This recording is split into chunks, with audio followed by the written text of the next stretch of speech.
જુવારના ઢોકળા પેટ ભરીને ખવાય એવા આથા વગરના અને ગ્લુટન ફ્રી એકદમ જાળીદાર રૂ જેવા પોચા આ ઢોકળા એક વખત ચોક્કસ ટ્રાય કરો.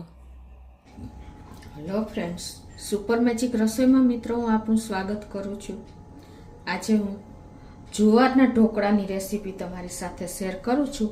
ગમે તો લાઈક કરજો, શેર કરજો અને નવા મિત્રો સબસ્ક્રાઈબ કરવાનું ના ભૂલતા.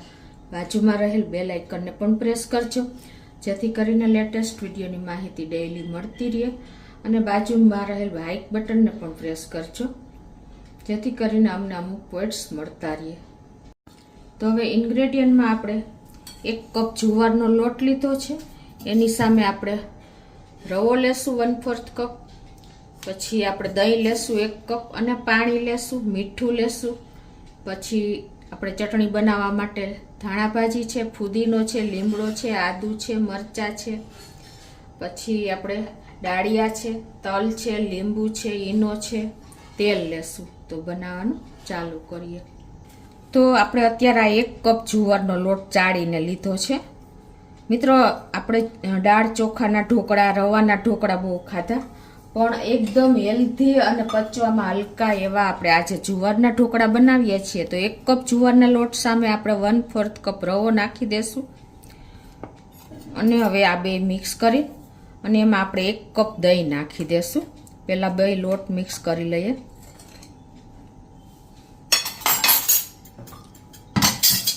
દહીં મીડિયમ, બહુ ખાટું નહીં અને બહુ મોરું નહીં એવું આપણે લેવાનું છે. તો આ નાખીને આપણે પછી જોઈએ એમ પાણી નાખશું. પહેલાં દહીં મિક્સ કરી લઈએ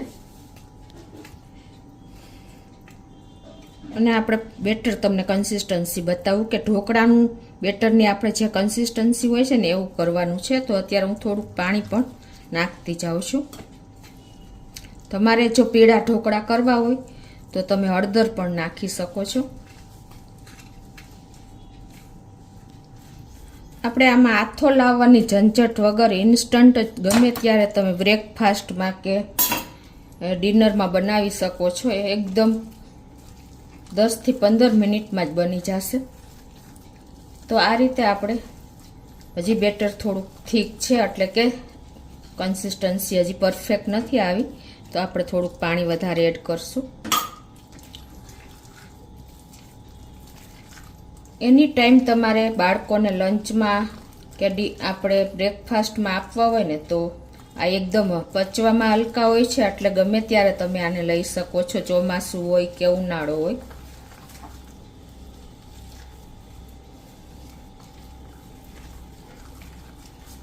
તો અત્યારે જો આપણે આ કન્સિસ્ટન્સી રાખી છે. હવે આને ઢાંકીને આપણે 10 થી 15 મિનિટ રેસ્ટ આપી દઈએ. તો હવે પહેલાં આપણે આદુ મરચાંની પેસ્ટ બનાવી લઈએ. તો 1 તીખું મરચું લઉં છું અને 1 ઇંચ આદુનો ટુકડો નાખશું.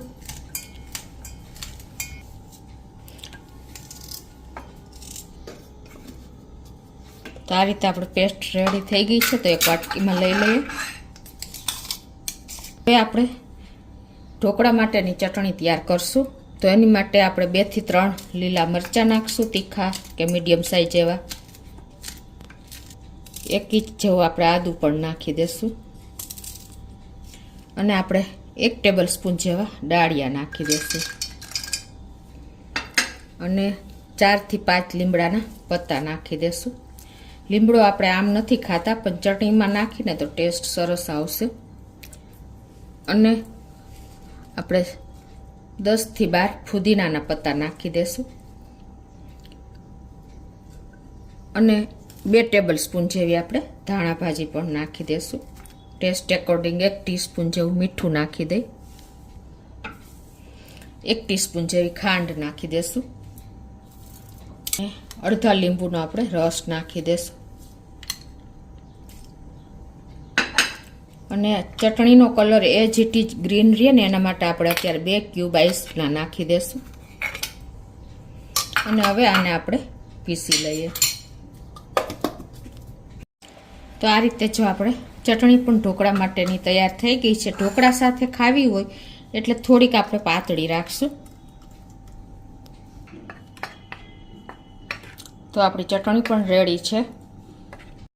તો ઢોકળાને રેસ્ટ આપ્યો ને એને પણ આપણે 10 થી 15 મિનિટ થઈ ગઈ છે.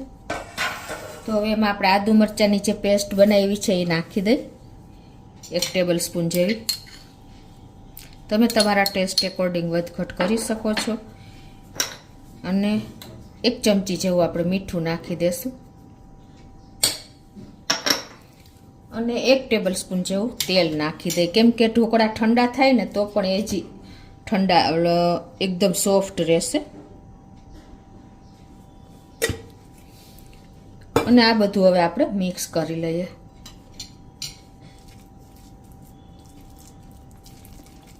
અત્યારે હું વ્હાઈટ ઢોકળા બનાવું છું. તમે હળદર પણ નાખીને પીળો કલર કરી શકો છો.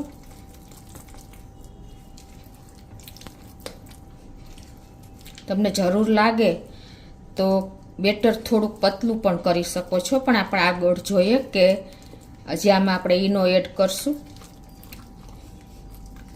તો હવે આપણે એક સ્ટીમરમાં પાણી ગરમ કરવા મૂકી દેશું ઢોકળાને સ્ટીમ કરવા માટે. અત્યારે મેં 2 ગ્લાસ જેવું પાણી મૂકી દીધું છે અને સ્ટેન્ડ અંદર મૂકી દીધું છે. તો આને ફૂલ ગેસે આપણે થવા દેશું. હવે જે પ્લેટમાં આપણે ઢોકળા પાથરવા હોય ને બેટર, એને આપણે થોડું ગ્રીસ કરી લેવાનું આ રીતે.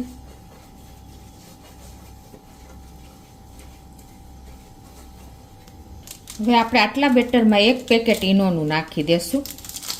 અત્યારે આપણે આથો લીધા વગર ઢોકળા બનાવીએ છીએ એટલે ઈનોનો ઉપયોગ કરશું. આથો હોય તો આપણે સોડા પણ ચાલે, પણ આનાથી એકદમ સરસ રિઝલ્ટ મળે છે. તો ઈનોને એક્ટિવ કરવા માટે આપણે 1 ચમચી જેવો લીંબુનો રસ ઉપરથી નાખી દેશું અને મિક્સ કરી લઈએ.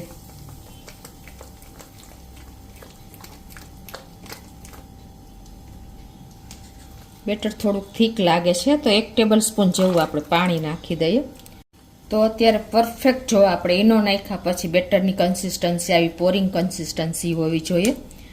તો ઈનો નાખ્યા પછી આપણે ટાઈમ નથી લગાડવાનો. આ રીતે હવે આપણે એને પ્લેટમાં ઢાળી દેશું. જે પ્લેટમાં તમારે સ્ટીમ કરવાના હોય ને એ આપણે ઓઇલ કરેલી જે પ્લેટ છે એમાં જ નાખી દઈએ.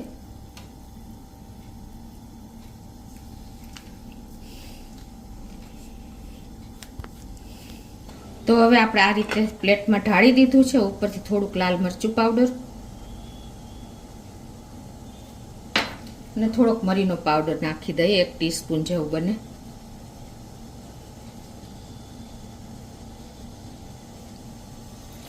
અને આ બાજુ આપણે પાણી પણ ઉકળી ગયું છે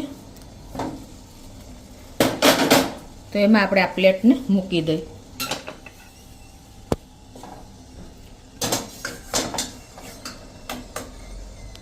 અને ફૂલ ફ્લેમ રાખીને આપણે આને 20 મિનિટ થવા દેશું. તો 20 મિનિટ જેવું થયું છે અને જો આપણા ઢોકળા પણ ચેક કરી લઈએ. આપણે ચપ્પુ લગાવી તો ચપ્પુ ક્લીન જ આવે છે. તો હવે ગેસ બંધ કરી દેશું અને નીચે લઈ લેશું. હવે આને આપણે ઠંડા થવા દઈએ. તો આપણે ઢોકળા પણ થોડા એવા ઠંડા થઈ ગયા છે. તો આ રીતે આપણે કટ મૂકી દઈએ. એકદમ સોફ્ટ રૂ જેવા આપણે જુવારના ઢોકળા રેડી છે. આ પચવામાં હલકા એવા ગ્લુટન ફ્રી હોય છે.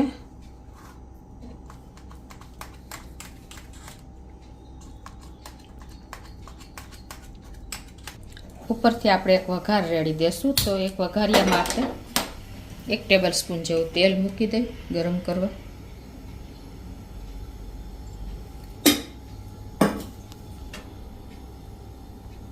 તો મીડિયમ ફ્લેમ ઉપર આપણે વઘાર તેલ પણ ગરમ થઈ ગયું છે. 1/4 ટીસ્પૂન જેવી હિંગ નાખી દેશું.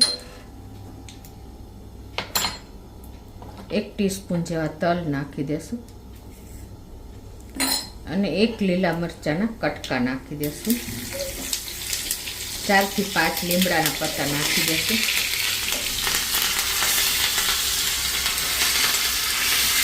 અને હવે આ વઘારને આપણે આ ઢોકળાની પ્લેટ ઉપર જ રેડી દેશું આ રીતે.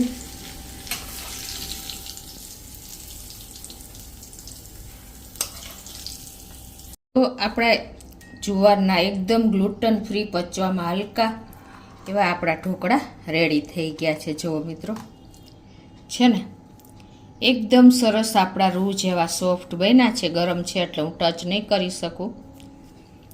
તો આ રીતે તમે ચોક્કસ એક વખત ટ્રાય કરજો. ઉનાળાની ગરમીમાં પણ આપણને ગ્લુટન ફ્રી અને પચવામાં હલકા એવા ઢોકળા ખાવાની મજા આવશે. તો આ ઢોકળાને તમે ફુદીનાની અને મરચાંની ગ્રીન ચટણી સાથે એન્જોય કરી શકો છો. ગમે તો લાઈક કરજો, શેર કરજો અને સબસ્ક્રાઈબ કરવાનું તો ભૂલતા જ નહીં.